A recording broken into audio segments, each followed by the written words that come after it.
I'm going to tell you a little story. 25 years ago, I made a really big mistake. It had dawned on me I'd made a big mistake. I had made a terrible career choice. You see, I wanted to become a filmmaker because I loved how films had the power to move people, to move me on an emotional level, and to engage with audiences. So that was going to be my calling. The mistake that I made was that I was offered a job and took that job in the world of event design. Now, don't get me wrong, the company that hired me was a wonderful company. They were doing outstanding events, glorious events, probably an industry leader in North America at the time. But soon after joining, I had this light bulb moment go on. I was working on a presentation for this senior executive at a global food company, and I realized that the industry was broken. And I had this terrible sinking feeling. I literally stopped in my tracks while I was walking back to my workstation, coffee in hand, thinking that I had made this terrible mistake. I had this realization that the presentation was more about him, and in fact, all of the events that we were producing in this company were more about the company and the presenters. And I would sit in meetings with the clients hearing things like, I want to walk out to this top 40 song because it's the hottest song right now. Or I want to use this clip from a movie. It's my favorite movie and it'll be funny. I want big lights, pyrotechnics, big energy. I want jet fighters and sports. Now remember, this was the early 90s. So I thought back from that point what I needed to do and how I needed to look at things, that this was hugely broken. And I had this realization that I could change it, that I could make a difference, and that was the only way I was going to go forward with this event, and to start to change things in really small ways. All of the spectacles that we produced had energy and wow, but they lacked soul. They had no relevant narrative thread to weave this story together, one that we know that humans need in order to really follow along and be immersed. They were just random moments of sizzle. And in fact, this is actual footage from shows in the 90s. And we like to call them Franken events, where it's just piecemeal together. Let's just take last year's agenda, clear it out, and populate it with lots of exciting bits and pieces, a disconnected event. But my instincts rebelled against this, because when you make a movie, it's about curating a journey, one that you want the audience to come along on. And if you don't, they're going to hold you accountable, and no one will come, and that film will flop. So let's face it, companies spend a great deal of money producing events that we're all involved in. So we have a great responsibility. And all of this ROI is not just about money. It's about the return on investment in people's time. Time out of the field where they're producing and providing for their families, time away from their families, time, in many cases, paying to attend events, and in some cases being obliged to attend. So we owe them an experience. We owe them a return on investment of their time. And this was really important to me in the way that I was thinking, in the responsibility that I felt. So at that moment, while I was working on that really shitty slideshow, I realized that that responsibility was mine. I went from cursing the mistake that I made with my bad career choice to realizing that I could start to change things and find things that are even so small, I didn't realize how small all these years later, to impact the event and to build a toolkit to transform the way we connect and engage with people, human beings, at meetings and events going forward.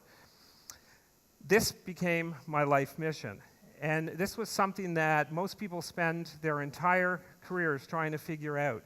And I realized in that moment that this would become my mission. And 25 years later, this is where I stand. I was young, clearly, and I clearly haven't aged since then. I get that. But I knew that I could move the needle. And this made me realize that we all can affect and impact events even without the approval of our clients or our customers. They're all things that we can do to impact events. And my first attempts, back in the early 90s were with music. Back then it was, again, all about putting that top 40 CD on and having this energized walk-in. So I decided, again, wanting to have been a filmmaker, that I would like to score the event similar to a film instead of like a dance club top 40 playlist. So in 1992, I scored my first event without permission, which made me realize I could do more. It was safe because I had that top 40 CD in my back pocket that I could whip on any time if I saw that client running at me going like, what's going on? And I wanted to, but what I realized is that this score made a difference. I would watch the audience, and I heard, I think Dan say earlier, you know, when he goes through his exhibitions, he's watching the people's reaction. That became my obsession, and this really was one of the catalysts for me getting into understanding human behavior and then building a team of scientists to help me elevate that. But I wanted to find out more as to what else I could do and how else we could affect things. And I was convinced I was on to something, and this was the catalyst for finding and uncovering more opportunities throughout event and experience design. So, in 1997, at the ripe age of 26 years old, I founded my own company, one that would allow me the opportunity to try new things, to experiment and test theories, and to push conventional boundaries. And while my instincts were to still pursue things like an artist, it was an uphill battle trying to sell emotion to clients and to convince clients that this would lead ultimately to a better outcome and a better return on investment. It was next to impossible. So in addition to the art of my craft, I turned to science. I looked for research, which back then was really hard to find. You know, the internet, the search portals, it was more about finding connections and friends that knew scientists and starting to explore it on our own. But I would find things, for example, with audio, looking for why audio affects people, why music affects people. And we'd find things, for example, like the beat per minute. 120 beat per minute affects positive mood. A lot of these things we know instinctively and intuitively as event designers. But what I began to learn was that anything above that can create agitation, cause anxiety. A lot of things that we do can be inadvertent. Anything below that has a lulling effect, and these may be strategically used and very valuable, but used in the right circumstances. And this is what we call in science arousal levels. Yes, that's a scientific term. And this is one of the most critical things that we have to learn to maintain throughout a whole event experience. If a film score would move you, would we not want to move audiences in the same way throughout an event? And we felt, of course, because we want to move them towards a desired outcome. And if we could improve engagement by just a few % at a time, is that not better than before? Even by 1%, which I'm going to demonstrate how this science adds up shortly. So back then, back in the 90s, my next target was visual design. Again, there's some pretty obvious things to these minds in this room. No one ever won a Pulitzer Prize for clip art or stock photography of the 1990s, yet we know how images have the power to move people more than any other medium. Used in the right way, they progress understanding, they direct attention, and actually multiply retention beyond any other form. So, we set standards when we founded the company that images had to be photojournalistic, have warmth, and tell a story. And remember, this is back in the 90s. Now if you go on stock sites, you see that this is more the norm, more the standard, is that photojournalistic feel. It was trying to make stock not look like stock when you couldn't afford to have your own photographers. Everything we do, this is a litmus test that we would use for every design decision that we'd make. Everything you do does one of three things in experiential design. It either pushes people away, and I say inadvertently, a lot of time we don't realize that what we're doing is pushing people away. It does absolutely nothing, so therefore has no value, or it draws people in. So we have a 1 in 3 chance of getting it right, and that became one of our key kind of decision makers. When a client asked us or suggested an idea, we quickly tested against that scale. We went on at that time to experiment with things like cinematic production, again, trying to emulate the world of film to draw people in. Creating the first seamless widescreen by hacking projectors back then, before the technology was available to blend, just to create that sense of immersion, overblowing and overpixelating and not having the resolution, having to overcome all those problems. And also creating the first rear screen stereoscopic production ever used in a corporate environment, all to try to push the boundaries of immersion, and that came out of our lab. We would see the results, we would see heightened engagement, we would see enhanced mood, we would get feedback that was beyond what we had achieved before. And over the last 2 decades, I've worked with my team at my company developing more of a comprehensive set of tools, scientific insights, and a research team that helps us re-engineer the way we approach human engagement and meetings and events, and we call this neuroscaping. Neuroscaping is the merging of brain sciences with event design. It's a cumulative effect of psychology, of neuroscience, adult learning principles, and various other forms of behavioral scientists in order to impact audiences through a deep understanding of human nature. There is so much that we can do that we are continually uncovering and we don't even realize. Scaping, because it's about the complete landscape of an experience, of an event or an experience or any kind of human encounter that we want to create, even if it's a communication campaign, because it's not about one single point, and this is really key. There's trends in the industry to add a mindful element, for example, and which is wonderful, like bringing in greenery. It has a restorative effect on the mind. There's a lot of data to back that up. But if we continue to design events with the old formulas and insert the same bad habits, such as overcrowded agendas, not using appropriate use of break times, overstimulation, visual, because it doesn't have to just be about content, about me up here talking. It can be about using too much energy, light, music, arousal levels, as I've talked about. So that's very critical. Has anybody had their phone buzz in their pocket in the last 5 minutes, just out of curiosity? It's okay, it's safe, or, you know, throughout any of these presentations. And that's okay, because that's the world that we live in today, but it goes to underpin the necessity to use science to start to combat these distractions.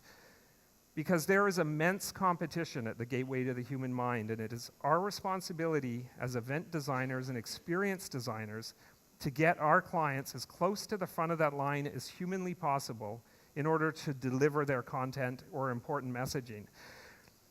That competition has never been as intense as it is today. And today we don't compete against other companies. I always say this back to my team. We don't compete with other companies. We compete for attention in the minds of the audience. And that is our core and primary focus. Today, everyone in the audience, everyone here has their entire universe in their pockets, as Kevin mentioned earlier today as well. Their interests, their concerns, their obsessions, just waiting to tease them. And we know scientifically now, even just that buzz is enough to take your mind away from what I'm saying right now. So distraction is increasing at an exponential rate. And this is why we turn to science. And while we're evolving to anticipate this distraction, we cannot just out-noise it. Because if we try to out-noise it or compete with it, we're actually doing harm to the outcomes that we hope to achieve. We're actually going to negate any of the positive benefits that we've just engineered into our experience, such as adding that mindful element into the agenda, which is, as I mentioned, wonderful, but we can actually erase the benefits. And I'm going to demonstrate that momentarily. People come to see, hear, and experience content. And this is your brain on content. Our brain takes in information.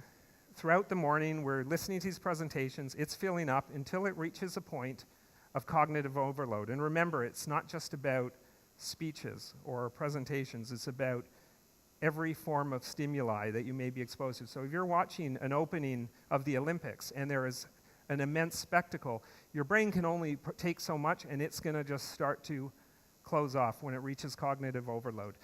So at that point, everything begins to spill out. The brain is no longer processing and consolidating that information efficiently or effectively, and you're just tuning out.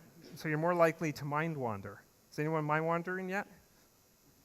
Oh, you got one in the back. This is good. We'll get you back. So like a dam, we have to manage the flow. And we have to restore the mind at every opportunity possible. We have to engineer these restorative moments into our experiences. And there's many ways to do that. And if we don't, we're losing the battle, and we're also going to be losing that elusive ROI. Could you imagine synchronizing the minds of everybody in this room to potentially be more receptive, more open to information, to set the stage for important information to come, or to open up pathways, gateways to the mind for what you're about to receive, presentations that you're about to receive. This is what we did this morning when you walked into the room for a moment at the beginning of my presentation. And we've been employing the use of sound wave integration for some time now, for about the past 3 years throughout different experiences. And today we've integrated theta waves for creating openness, even if it's 1% open. Birdsong, which science knows the brain will translate and create theta activity within the brain, as well as what we call micro green breaks, which data now shows that it takes only 45 seconds to have a restorative effect on your mind. So why not integrate that wherever possible? This is one simple thing, by the way, and that's usually during a missed opportunity, such as a walk-in experience or a transitional experience. So I want to take you through opportunity. I'm going to show you a little case study here. Take you through the opportunities that lie within the an example of a corporate event sequence. Okay, here's a clip of a gentleman, in this case a president of a large organization, walking on stage, getting a standing ovation, where we know now the audience is, we're at the front of the line in the minds of the audience. This is what we hope to achieve at the end of any event, wouldn't you agree? What if I could tell you that we can achieve this before the event has even begun, before a single word has even been said? Would you believe me? Yes? No? Where we're already at the front of the line, as I mentioned, with the competition in the gateway to the mind. Traditionally, this client would begin their wonderful conference, and they truly did wonderful conferences and events. They would open with an energized walk-in, beautiful sound and lights, great energetic music, 360 projection, the latest in audiovisual technology. But executing a Neuroscape event is a delicate dance between content and technology, where each are as important as the other. And this is something that we've really come to appreciate. We deconstructed this experience and reconstructed it in a way that flows more carefully and is managed in order to lead up to that moment. And I'm going to take you through that, and then I'm going to introduce you to some of the science that rests underneath that. So, where people would expect to walk in and take a seat, in this case, we created what we call a pre-chamber, like the ride before the ride, if you've ever been to Disneyland or Disney World, where the ride begins before you actually get on the ride. An unexpected space where we capture the audience prior to the main event, where we've surrounded them with multi-directional visuals, sound, lighting design, and strategically choreographed those components in order to hack their minds and introduce them to their purpose before the event begins. In this case, patients and caregivers. What science rested beneath the surface of this? There was the psychology perspective, providing a perspective to them from the perspective of psychology, promoting anticipation.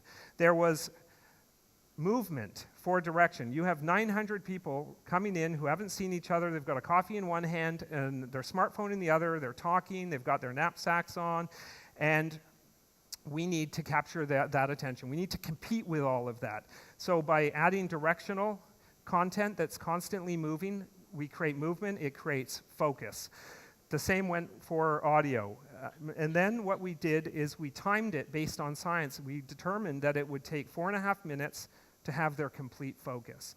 And we watched them with cameras and researched it at the same time. So we were conducting research while we were also building something based on research.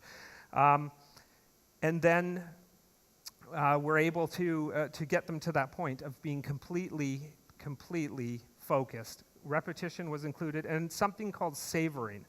Savoring in the scientific community is similar to what the effect that a movie trailer has on you, that seeds excitement and anticipation. Then a curated transition took place. This is really the walk-in period now. It took over and guided this group from that pre-chamber into the main space using scientifically determined voice, audio tracking that followed the group, and lighting design that not only followed them, but the palettes were also chosen to stimulate and enhance retention. The voice, is there anybody British female in the room at all? No? If you know anybody, you tell them to use it wisely because they have the most trusted voice, according to science, and very specific British female. Maintaining appropriate audio arousal levels. As I mentioned, if we just blasted music when they're walking in, we would have negated what had just been accomplished and all that work we just achieved in that pre-chamber. So we had to very carefully determine what the audio would be for that. Lighting, color design. I know we just talked about lighting. The psychology of lighting is fascinating, and the choice of lighting enhanced the experience and the retention that would be, the memory that was required to take in what they had just learned. But following that, and it's getting even more interesting here, we created a visual and auditory illusion of sucking the sound and light out of the room. The frequency that we chose confused the brain into thinking that it had lost its hearing. This is a frequency that the film industry has embraced, that you will hear after a concussion boom, for example, to create the illusion. So it's not unknown science. But this thrust them into their own mind. And why did we want to do that? Because we then introduced them to their own inner voice through a carefully crafted text sequence that was co-written by psychologists and creative writers, basically hijacking the voice within their mind and turning it into their own personal narrator. Can you read that? What do you hear when you read it? You will hear your own inside voice. It's the loudest voice of all, and we tend to forget that it's there because we're so used to living with it. So if we can hijack that, it's a profound experience. Finally rebooting the neurons of the event, leading into the president's address, and at that point we had them. Now this was relevant to this audience, but I want to show you, let's take a look at the science that lies beneath the surface in layman's terms throughout this whole experience. And just a note, any one of those points maybe has 4 or 5 studies or research papers that have been extracted from to determine that exact point.